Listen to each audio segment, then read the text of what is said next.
안녕하세요. 좋은 아침 이명희입니다. 2월 6일 주말 아침입니다. 오늘도 알찬 정보와 좋은 음악으로 함께 할게요.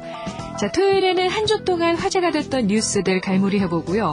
개봉 영화 소식, 지역 축제 소식도 전해드립니다.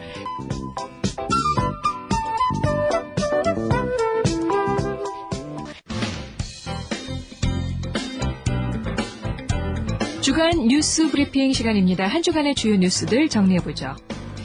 지난주 북한이 서해상에 포사격을 해서 그런지 이번 주는 조간신문마다 북한에 대한 기사를 참 많이 다뤘었습니다. 걱정과는 달리 남북관계가 전에 없이 경색되는 일은 없었고요. 오히려 남북 간의 대화가 활발했던 한 주였습니다. 다음 주 월요일에는 금강산 개성 관광 재개를 위한 실무회담도 열릴 예정입니다.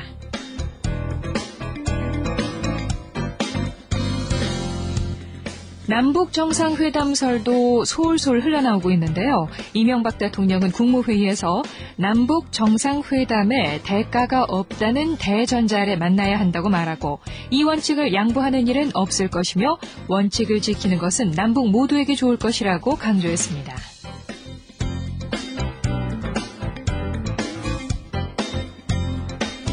실망스러운 뉴스도 물론 있었습니다. 사교육비 부담을 줄이고자 각 지방자치단체들이 방과 후 학교를 도입했더니 이를 악용하는 일이 일어났습니다. 서울 지역 전현직 초등학교장 5명이 협력업체로부터 뇌물을 받은 사실이 드러났는데요. 2003년부터 지난해 9월까지 특정 업체가 방과 후 학교에 영어 컴퓨터 교실을 운영할 수 있도록 해주고 각각 3에서 16차례에 걸쳐 700만 원에서 2천만 원에 이르는 돈을 받았답니다. 심지어 학생 한 명당 10,000원을 요구한 교장도 있었답니다.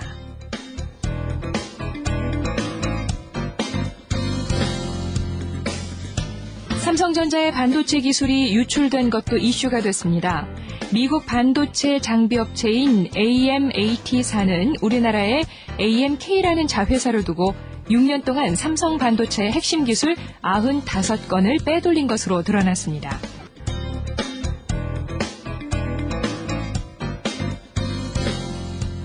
토요타 리콜 사태로 인한 파장도 확산 중입니다. 토요타 자동차의 가속 페달 문제로 미국에서만 800만 대 넘게 리콜한 상태인데요. 토요타가 야심차게 내놓았던 하이브리드 자동차 프리우스 역시 브레이크 기능에 문제가 있는 일부 물량을 리콜하기로 했습니다.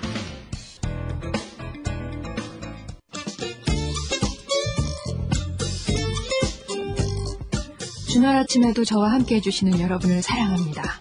영화 브리핑 시간입니다. 오늘 극장으로 가면 만나볼 수 있는 새 영화들 소개해드릴게요. 우리나라 영화 의형제. 탄탄한 연기력을 가진 송강호 씨와 꽃미남 강동원 씨가 주연을 맡은 영화죠. 송강호 씨는 전직 국가정보원의 요원이었던 한규로, 강동원 씨는 남파 공작원 지원으로 등장합니다. 쫓고 쫓기는 관계여야 할 두 사람이 한 집에서 생활하게 되면서 영화의 본격적인 내용이 전개됩니다.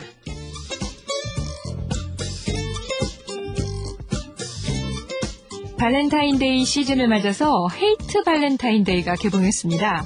나는 연애 고수라고 자부하면서도 진실한 사랑에 대한 두려움을 갖고 있는 두 남녀가 딱 5번만 데이트를 하기로 합니다. 계약연애를 시작한 이 두 남녀 연애 고수에게 어떤 일이 벌어질까요? 나의 그리스식 웨딩에서 결혼식을 올렸던 두 배우 니아 바르달로스와 존 코벳이 또 한 번 함께 주연을 맡았습니다.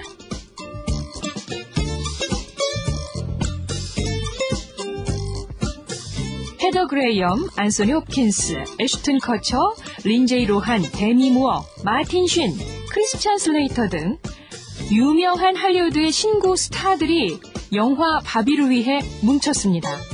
바비는 존 F 케네디 미국 대통령의 친동생이었던 로버트 F 케네디의 애칭인데요. 두 형제는 모두 불운한 죽음을 맞은 것으로 유명하죠. 로버트 F 케네디는 민주당 대선 주자로 당선 확정된 직후 암살을 당합니다. 미국 현대사에 유명하면서도 암울한 한 장면을 영화는 어떤 식으로 풀어낼까요?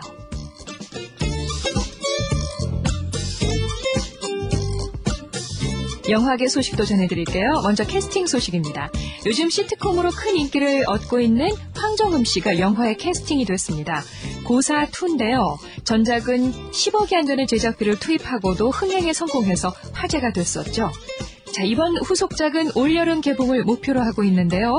최근 인기를 끌고 있는 걸그룹 티아라의 지연 씨도 함께 캐스팅됐네요.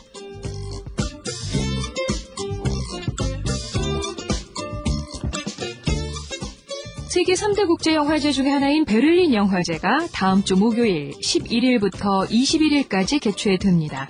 올해로 벌써 60주년을 맞았는데요. 이재용 감독의 여배우들이 파노라마 부문에 초청을 받았고요. 10여 편의 다른 한국 영화들도 상영될 예정입니다.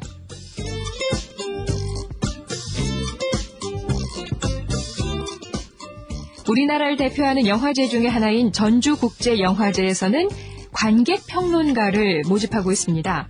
최종으로 선발된 4명의 관객평론가는 영화제 기간 동안에 한국 장편 경쟁 상영작에 대한 평론을 하게 되고요. 감독 인터뷰와 평론가상 수상작 선정에도 참여하게 됩니다. 오는 3월 1일 오후 6시까지 이메일로 접수받는데요.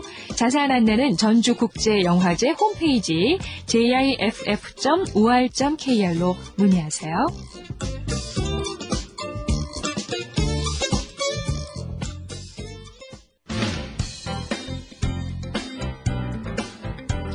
좋은 아침 임영희입니다. 주말 아침 함께하고 계시고요. 이번에는 지역 축제 소식, 공연 소식 전해드릴게요. 자, 이번 주에도 겨울 축제 소식이 많은데요. 원래 겨울 축제는 1월 말이면 모두 막을 내리는 게 보통인데 올겨울에 날씨가 워낙 추워서 그런지 대부분의 인기 축제들이 연장을 선언했습니다.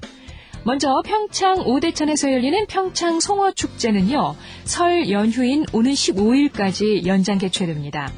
일반 낚시터를 비롯해서 눈, 얼음 썰매장, 스노우 래프팅, 직영회센터와 구이터, 또 종합 먹을거리 식당을 중심으로 운영을 합니다.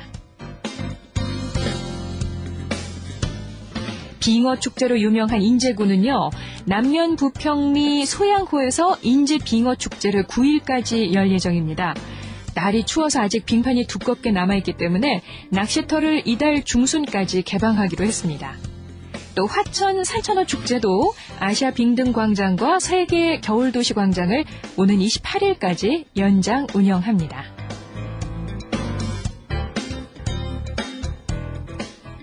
남당리 세조개 축제가 충남 홍성군 서부면 남당항 일대에서 내일까지 진행됩니다. 세조개는 1월에서 3월 사이에 잡히는 게 가장 맛이 좋고요. 겨울철 보양식으로 손꼽히는 식단이죠. 관광객을 위해서 축제 기간에 세조개를 10%가량 저렴하게 판매합니다.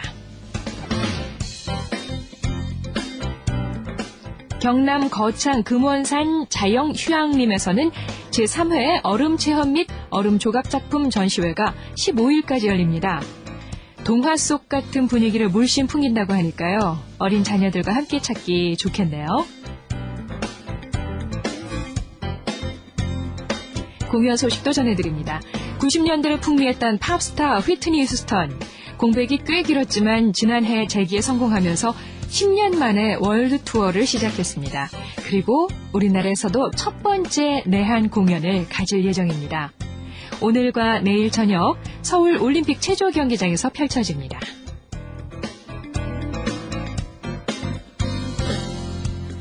소리꾼이라는 표현이 아주 잘 어울리는 분이죠. 장사익 씨가 공연을 갔습니다. 이번에는 설날 특집 공연으로 부모님과 함께 즐길 수 있게 기획을 했다고 해요. 죽음, 삶, 꿈 등 3부로 나누어 진행되고요. 장사익 씨의 대표곡인 찔레꽃, 국밥집에서 삼식이도 물론 들을 수 있습니다. 오는 9일 용인시 여성회관 무대에서 저녁 7시 30분에 열립니다.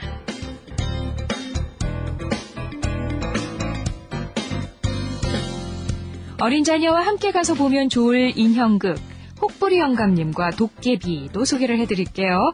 우리나라 전래동화로 익숙한 얼굴 옆에 긴 혹을 달고 있는 심술쟁이 혹부리 영감을 인형극으로 만들었고요. 금 나와라 뚝딱, 은 나와라 뚝딱. 네, 신나는 오리가락과 함께 익살스러운 인형들의 몸짓을 보여준다고 합니다. 대구 중구 대백레오 문화홀에서 11일까지 진행됩니다.